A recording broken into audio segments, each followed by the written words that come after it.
diamonds are forever. They are all I need to please me. They can stimulate. Welcome to another dazzling episode of The Diamond Consumer. I'm your host, Ms. Diamondz, and today we're diving into the world of diamond grading. Whether you're a first-time buyer or a seasoned collector, understanding how diamonds are graded, why it's so important, and who is behind the certification process can make a massive difference when it comes to choosing the perfect piece for you or your loved ones. Now, diamonds have captivated the world for centuries, but not all diamonds are created equal, right? Whether you're shopping for an engagement ring, a family heirloom, or just indulging in a little sparkle for yourself, knowing how diamonds are graded will give you the upper hand. So buckle up, because by the end of this episode, you'll be walking through a jewelry store with the confidence of a diamond expert. Let's start by breaking down the essential components of diamond grading, the infamous 4 C's. You may have heard of the 4 C's when it comes to diamonds: cut, color, clarity, and carat weight. Let's talk about each one so you understand what's really going on when a diamond is graded. First up, cut. I know, you're probably thinking, but diamonds are cut to look good, right? And yes, that's true. But when it comes to grading, cut refers to how well a diamond has been shaped and faceted to maximize its brilliance. A diamond's cut affects how light reflects off of it. A poor cut? That diamond won't sparkle the way you'd expect. A good cut? Expect it to shine bright like a star. When a diamond is cut well, light enters through the top and exits through the sides, creating that dazzling sparkle. The cut is the only grading factor that's directly influenced by human hands and skill, so it's essential for getting that jaw-dropping effect you see in high-quality diamonds. Next is color. But here's the kicker. We're not talking about the rainbow of colors you might see in a gem shop. Diamond color is graded based on the lack of color in a diamond. The less color a diamond has, the higher its value. So colorless diamonds are generally the most prized. Diamonds are graded on a scale from D to Z. D is completely colorless, while Z shows visible light yellow or brown hues. The best diamonds, those dazzling white ones you see in engagement rings, those are usually graded between D and F. Anything in the G to J range is still a good option, slightly tinted, but still stunning. Now, let's talk about clarity. Diamond clarity refers to the presence of internal or external imperfections, called inclusions or blemishes. The clearer the diamond, the higher the clarity grade. But here's the thing, most diamonds have tiny imperfections. Even the ones that are considered flawless usually have some microscopic flaws under magnification. Clarity is graded on a scale from flawless, FL, to included, I1, I2, I3. Flawless diamonds are super rare and super expensive, so most of us will be looking at diamonds with slight imperfections. But don't worry, unless you're using a magnifying glass, you'll never notice those little inclusions. And then we have carat weight, which measures the size of the diamond. 1 carat is equal to 0.2 grams. But, and this is key, bigger isn't always better. Carat weight might give you a bigger stone, but color, cut, and clarity can impact how that diamond looks overall. Sometimes a smaller diamond with great cut and clarity can actually appear more brilliant than a larger one with lower grades.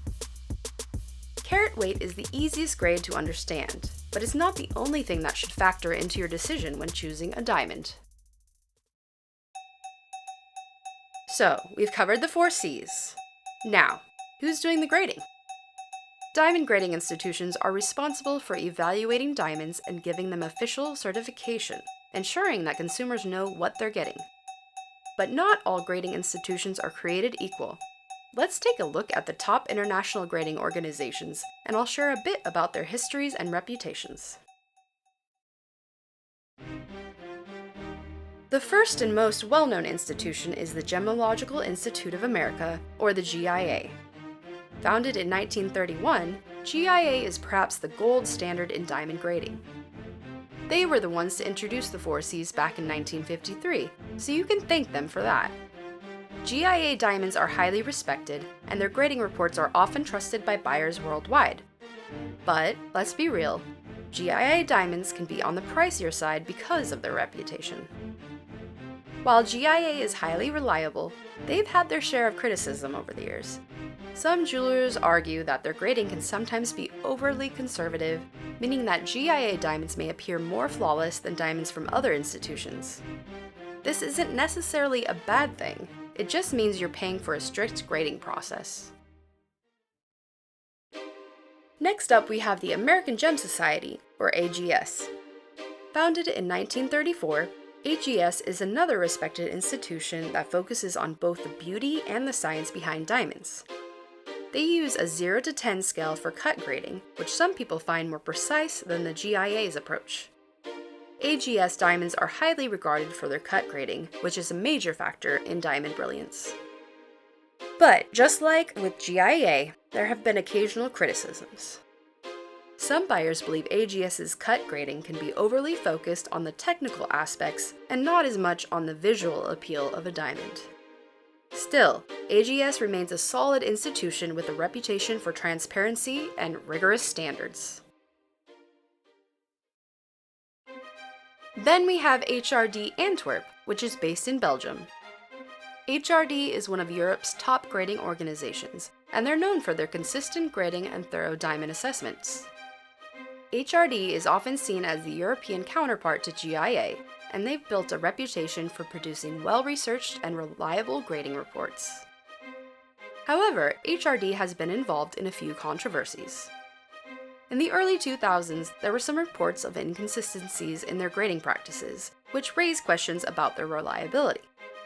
Since then, they've made significant improvements to restore consumer trust, and many experts now vouch for their integrity. Another big player is the International Gemological Institute, or IGI. Based in Belgium, IGI is known for grading diamonds at a slightly more affordable price point than some of the other big names. Their grading standards are quite rigorous, but some jewelers have argued that their grading is a little more lenient than institutions like GIA. IGI diamonds are often sold at a lower price, but buyers should be aware that IGI reports may vary, depending on where the diamond was graded. Still, IGI is an internationally recognized institute, and for many, their reports serve as a trusted guide to diamond quality. Following IGI, we have the Gemological Science International, GSI, which is another international grading body based in the United States. GSI is relatively new, but they're gaining traction for their detailed grading systems and competitive pricing. Some buyers love their reports because they're affordable without compromising on quality. However, like IGI, there are some concerns about the consistency of their grading, and they aren't quite as prestigious as GIA or AGS in terms of reputation. And let's not forget about the European Gemological Laboratory, or EGL, another key player in the diamond grading industry. With labs in several locations, including New York and Antwerp, EGL has long been considered an influential institution in Europe.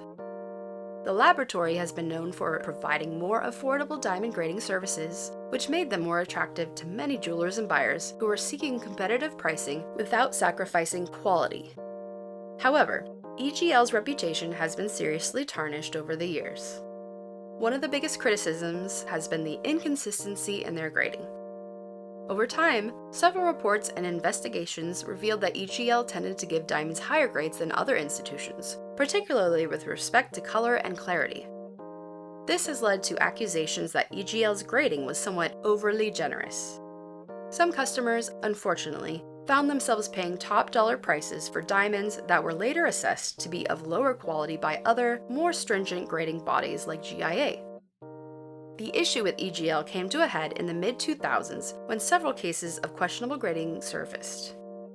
Some high-profile legal battles were filed over discrepancies between EGL's reports and the actual quality of the diamonds in question. As a result, many jewelers and consumers became wary of EGL's certificates, leading to a decline in their standing within the industry.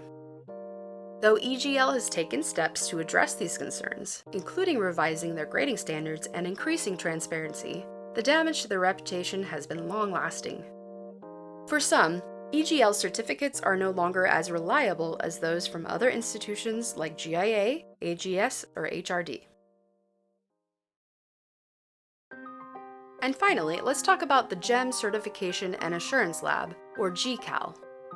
Based in the US, GCAL has grown in prominence for offering an affordable yet highly regarded alternative to the big names like GIA. Known for their rigorous grading standards, GCAL has built a solid reputation among both buyers and jewelers for providing accurate and consistent reports. While GCAL is often lauded for its transparency and ease of access, there have been instances where their grading has been questioned, particularly with regard to diamonds that might be graded slightly differently than those from GIA or AGS. While not as globally renowned as GIA, GCAL is respected for its balanced approach and its emphasis on customer satisfaction.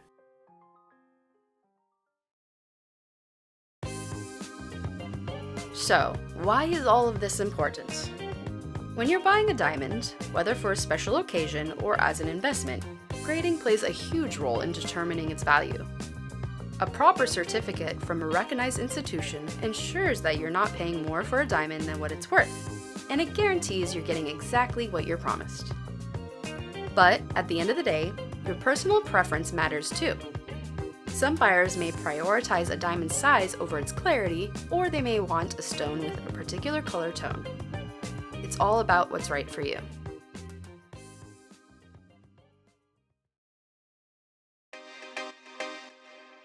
Before I wrap up today's episode, let me leave you with this. Diamond grading is more than just numbers on a piece of paper. It's about understanding the true value of what you're purchasing. Armed with knowledge from today's episode, you can confidently navigate the world of diamonds, knowing exactly what to look for and what to avoid. Thanks for tuning in to The Diamond Consumer. I'm your host, Ms. Diamondz, reminding you that sparkle is more than skin deep. It's all in the details. Until next time, stay brilliant.